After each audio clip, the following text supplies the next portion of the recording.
What's going on, guys, and welcome back to a brand new video. In today's video, I'm going to be naming the 5 things you must do to prepare yourself for the Michael Jackson biopic. I know we only have a few days left before it officially releases to the public, but I think these 5 things you could actually knock out in a day.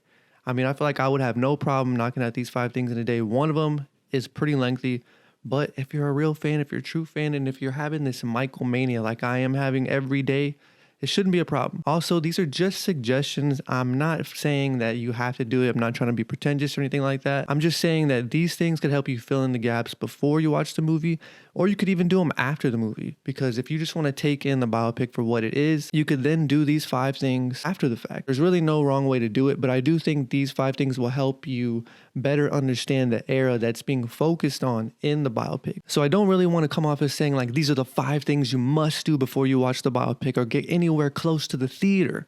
I'm not saying all that. I'm just giving you guys some things that I think are really cool, and again, give some insight and some extra information, because as a fan, I'm just looking for extra information. That's all I want. And honestly, I feel like the more I do these things, I learn something new each time. Some of these things that I'm going to list, I've done multiple times, and I come away from it learning something new or retaining something new that I didn't fully catch on because I'm processing so much stuff. And I think that it's very cool, and I'm happy to share these things with you guys. So the very first thing that you have to do, and that you should have already done, is make sure you watch or have watched the Jackson's American Dream miniseries. This came out in the 90s. It was produced by Jermaine Jackson, and although it has its flaws, I think that it definitely is a classic in terms of biopics. It really showed the progression of the Jackson 5 all the way up until Michael Jackson taking off as a solo artist. It didn't really show anything beyond that because it really ended at the Victory Tour.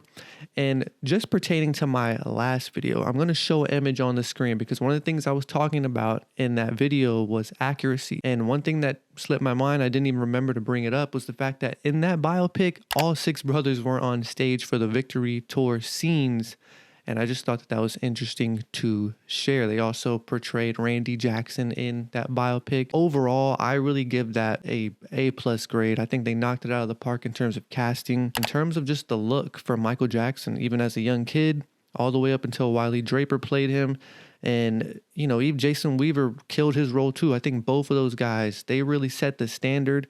Lawrence Hilton Jacobs and Angela Bassett, they killed their roles. Even the brothers, like, the casting for that, even though they switched the actors at certain points, they really did an amazing job. And I think that it's important to watch that. It's kind of like the prequel in a way, in a weird way, because it's not really a prequel. This one is supposed to be basically doing the same thing, but it's really just focusing on Michael. The next thing that you have to do is watch Spike Lee's documentary. It's The Journey from Motown to Off the Wall. This is probably my all-time favorite documentary in terms of Michael Jackson documentaries. Spike Lee did an amazing job. The way he conducted all the interviews, the information they provided, they really gave insight to, you know, the Jackson 5's journey all the way up until CBS. You know, when they left Motown, it was a big deal. Jermaine stayed behind, and the impact that the brothers had in terms of learning how to be musicians and how to get the writing process started for their own work. They started writing songs for Destiny. They started writing songs for Triumph. And in between that, Michael started writing his own music and working with Randy specifically and Jackie on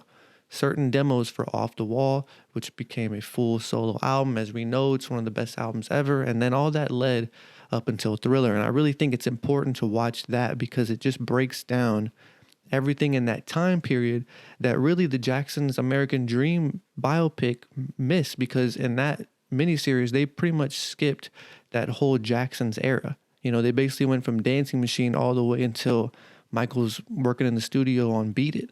So they skipped a whole bunch of years, and we kind of know why they did that. This Spike Lee documentary really gives you everything you need to know, gives you great insight. So I think you should watch that. The next thing that you should do is listen to these 4 albums in succession: Destiny, Triumph, Off the Wall, and the Jackson's live album. Why am I including the Jackson's live album? First off, I think that's like the greatest live album there's ever been released. To be fair, I haven't listened to any others, but I'm just going to stand on that. That Jackson's live album really showed how amazing these brothers were, even with Michael mixing in songs from Off the Wall. Like, First of all, to release an album that with that sound quality of a concert, even though it may have been, from several different shows, it was outstanding. Like you put that on and you feel like you're at the concert. And this is the Triumph Tour in 1981. They're playing songs from Off the Wall. They're doing the old Jackson 5 hits, and it just shows, you can just feel the energy through the music. And you can even watch some of the footage on YouTube, even though it's not the best quality. Michael just looked great, and vocally I think he was really peaking at that time. And I know that's super early to say that he was peaking, but he just sounded great. And Destiny and Triumph were albums that the Jacksons got to write their own songs, and Destiny is just super duper important.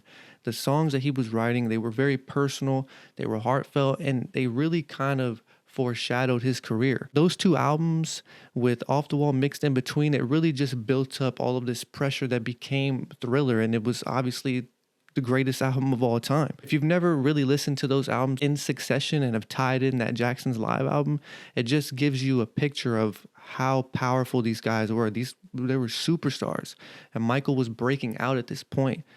And that's why the next thing that you should do is go watch the Victory Tour footage on YouTube. There is no, we only have a few clips of it in 4K, and we don't have good quality in terms of the full concert, but I do think, in my personal opinion, Michael did his best performances ever on the Victory Tour. This is the same tour that people said he didn't want to do it. He didn't want to be around his brothers. He wasn't happy. I don't see any of that. Even if all those things were true, the music and just the shows overshadowed all of that.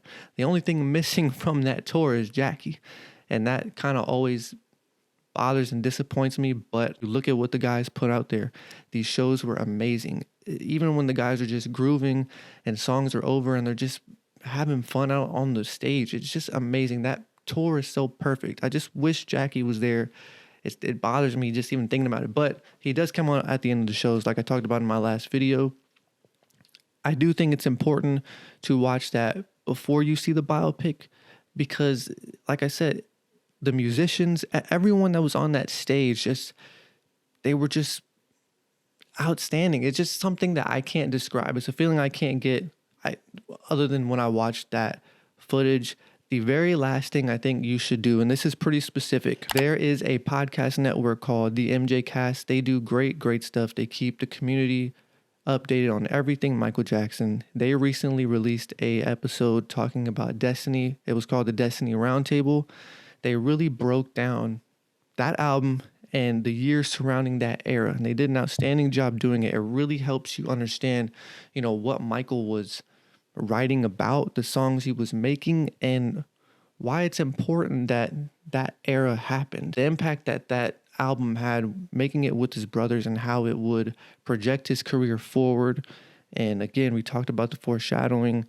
Everything that Michael went through, it's not like he mentioned everything that he was going to go through in those songs, but you could just feel it. He already sensed that being a celebrity and being this star was going to be something that was like just a task as a human being for him to go through. There's 3 songs in particular that really, really show emotion, and you just, if you really sit down with the lyrics, you'll see what I'm talking about. That's What You Get for Being Polite, Things I Do for You, and Bless His Soul. Those are probably 3 of the most important songs on that album. And I would argue that Destiny and Triumph, I know I mentioned it earlier, those are 2 of the most important albums in Michael Jackson's career. I know they're Jackson's albums, but the writing and the production, you just take everything that he did with those 2 albums with his brothers, and including Off the Wall, and it just built up into this amazing thing that we got in Thriller and the remainder of his career. I do think the peak years are from 1978 to 1984. If you even throw in the Victory album, the stuff he did do on there, though it was little, we just kept getting these flashes of like the greatest of all time wrapped into those years. And it's just like a peak level that he hit. I know Bad was great. I know Dangerous was great. But those years specifically, I'll even group in Bad. Like, that's an amazing album too. The 1980s, that time period, that like 10, 11-year time period was just something that will forever be unmatched. Shout out to the MJ cast because they did an amazing job breaking down that album, and you can kind of tie it all into everything I just mentioned with those years and what Michael was writing about. I'm going to mention one more thing. This is for my Randy Jackson truthers. This is a bonus. You can go find this on Apple Podcasts. I listen to it on Spotify. Questlove, he has a podcast called Questlove Supreme where he interviews musicians that he, grew up listening to, and I believe that's really what he does.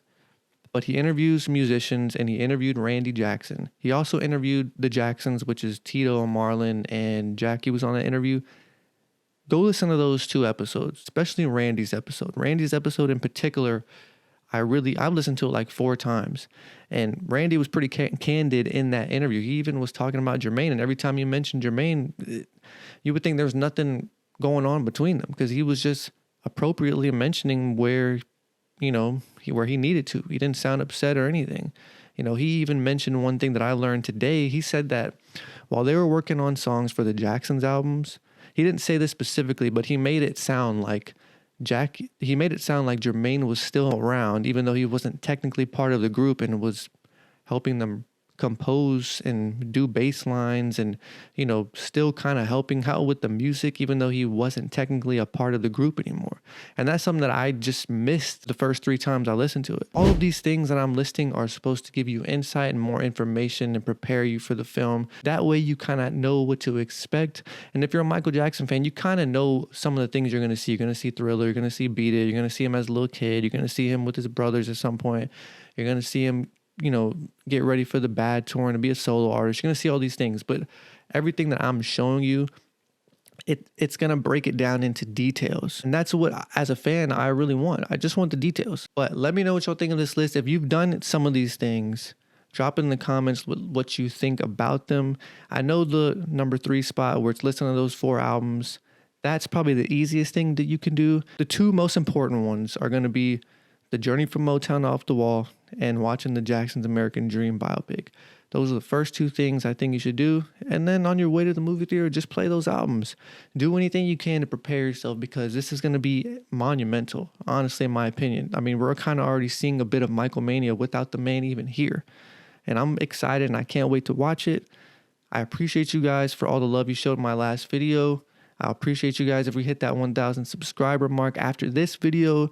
Make sure you like, share, subscribe, and comment. And I'll be back soon for the full review of the Michael Jackson biopic.